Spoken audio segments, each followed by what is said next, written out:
Assalamualaikum warahmatullahi wabarakatuh. Saya Anggrani Purwasi, NPM 19640014 dari Fakultas Teknik Universitas Islam Kalimantan Muhammad Arsyad Al-Banjari, Banjarmasin. Di sini saya akan membuat video untuk memenuhi tugas dari Bapak Adi Surya STMT mengenai hukum dan undang-undang tentang lingkungan hidup.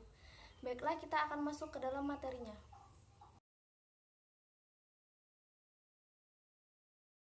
Pengertian pencemaran udara. Menurut Undang-Undang Nomor 32 Tahun 2009, pencemaran lingkungan hidup adalah masuk atau dimasukkannya makhluk hidup, zat, energi, dan atau komponen lain ke dalam lingkungan hidup oleh kegiatan manusia, sehingga melampaui baku mutu lingkungan hidup yang telah ditetapkan. Menurut Salim yang dikutip oleh Utami 2005, pencemaran udara diartikan sebagai keadaan atmosfer di mana satu atau lebih bahan-bahan polusi yang jumlah dan konsentrasi dapat membahayakan kesehatan makhluk hidup, merusak properti, mengurangi kenyamanan di udara.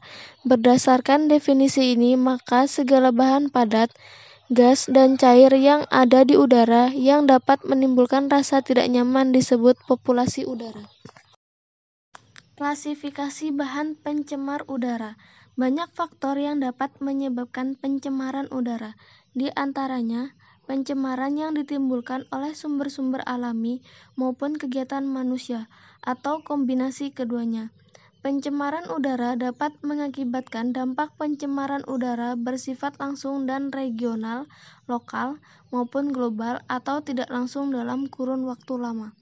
Zat-zat pencemar udara. Ada beberapa polutan yang dapat menyebabkan pencemaran udara antara lain karbon monoksida, nitrogen dioksida, sulfur dioksida, partikulat, timbal, dan karbon dioksida. 1. Karbon monoksida, gas yang tidak berwarna, tidak berbau, dan bersifat racun.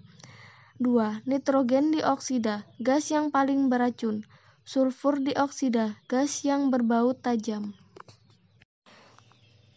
Penyebab pencemaran udara. Pembangunan yang berkembang pesat dewasa ini, khususnya dalam industri dan teknologi, serta meningkatnya jumlah kendaraan bermotor yang menggunakan bahan bakar fosil atau minyak. Penyebab udara yang kita hirup di sekitar kita menjadi tercemar oleh gas-gas buangan hasil pembakaran. Secara umum, penyebab pencemaran udara ada dua macam, karena faktor internal dan faktor eksternal. Contoh dari faktor internal adalah debu yang terbakar akibat tiupan angin.